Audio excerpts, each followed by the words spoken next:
Hello student, hi everyone. So మీరు ఇప్పుడు +1లో ఉన్నా లేదా +2 లెవెల్లో స్టడీస్లో ఉన్నా, పర్టికులర్గా బైపీసీ స్ట్రీమ్లో ఉంటే మీ స్ట్రాంగ్ డిజైర్ నీట్ ఎగ్జామ్ రాయాలని. సో ఆ నీట్కి ఒక స్ట్రాంగ్ డిజైర్తో ప్రిపేర్ అవుతా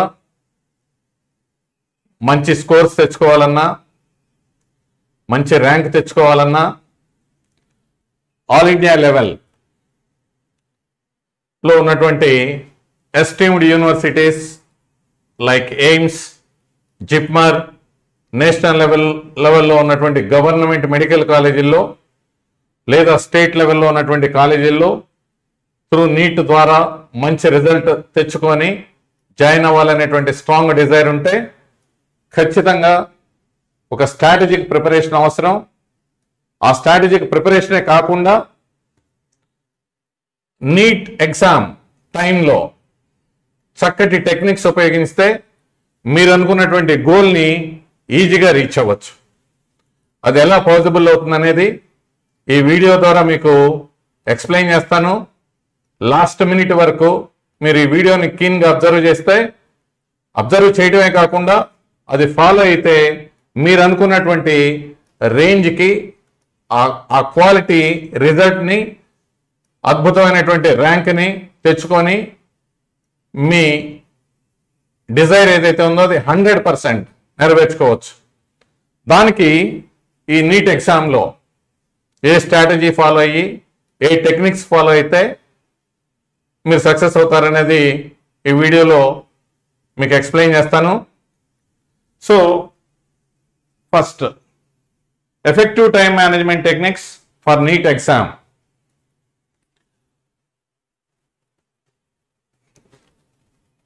నీట్ ఎగ్జామ్ తీసుకుంటే ఇది ఆల్ ఓవర్ ఇండియా సింగిల్, అంటే వన్ నేషన్ వన్ ఎగ్జామ్ అనేటువంటి కాన్సెప్ట్తో ఆల్ ఇండియా లెవెల్లో ఎంబీబీఎస్ కానీ బీడీఎస్లో కానీ జాయిన్ అవ్వాలంటే ఒకే ఒక ఎగ్జామ్ ద్వారా మాత్రమే పాసిబుల్ అవుతుంది.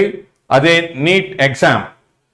సో ఈ నీట్ ఎగ్జామ్ రాయాలి అంటే +1, +2 లెవెల్స్. సో ఆ +1, +2 లెవెల్ అంటే +2 కంప్లీట్ అయిన తర్వాత మాత్రమే ఈ ఎగ్జామినేషన్ రాయడానికి ఎలిజిబిలిటీ ఉంటుంది.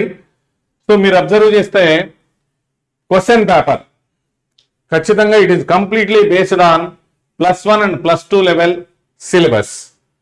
సో మరి ఏ సబ్జెక్ట్స్ ఉంటాయి దీనిలో అందరికీ తెలిసిందే.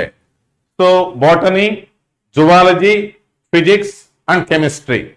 సో ఈ 4 సబ్జెక్టులు అంటే ఫస్ట్ ఇయర్లోనూ ఈ 4 సబ్జెక్టులు +1 లెవెల్లో, +2 లెవెల్లో కూడా ఈ 4 సబ్జెక్టులే ఉంటాయి. సో దీనిలో క్వశ్చన్ పేపర్ ప్యాటర్న్ ఏ విధంగా ఉంటుంది? నీట్ ఎగ్జామ్ కనుక తీసుకుంటే బిగినింగ్ డేస్లో 180 క్వశ్చన్స్ 720 మార్క్స్కి. So 180 questions 180 minutes time allotment ఉండేది. After covid so time duration పెంచారు, పేపర్ ప్యాటర్న్ మార్చారు. సో అదే విధంగా ఉంది టిల్ 2024 ఎగ్జామ్ వరకు పేపర్ ప్యాటర్న్ ఎలా ఉందో ఒకసారి చూద్దాం.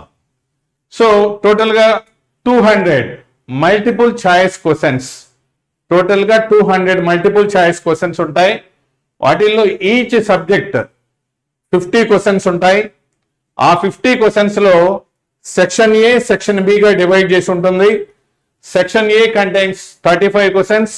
సో ఈ 35 క్వశ్చన్స్ అన్నీ కూడా కంపల్సరీగా ఆన్సర్ చేయాలి. అదేవిధంగా సెక్షన్ బి తీసుకుంటే ఆ 50 క్వశ్చన్స్లో ఎనీ 10 ఆన్సర్ చేయొచ్చు. సో అది మన ఛాయిస్. అంటే ఈ సెక్షన్ బిలో ఛాయిస్ ఉంది. సో సెక్షన్ ఏలో 35 క్వశ్చన్స్కి 35 క్వశ్చన్స్ ఆన్సర్ చేయాలి. Section below out of 15 you have to answer only 10 questions.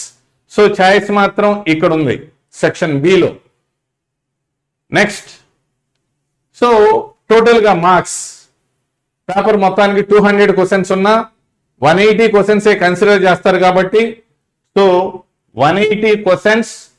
So each question carries, if it is right, 4 marks. So 180 into 4, 720 marks. So ఏదైనా సరే దీనిలో negative marking కూడా ఉంది.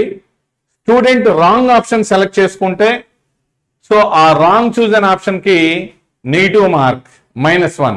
అంటే కరెక్ట్ ఆన్సర్ అయితే 4 మార్క్స్, రాంగ్ అయితే కనుక ఆ క్వశ్చన్ కి -1 మార్క్ అవుతా ఉంటుంది. సో నెక్స్ట్ టైం డ్యూరేషన్ కనుక తీసుకుంటే టోటల్ గా 3 hours and 20 minutes. అయితే ఇక్కడ 200 క్వశ్చన్స్ ఇస్తున్నారు కాబట్టి 200 minutes.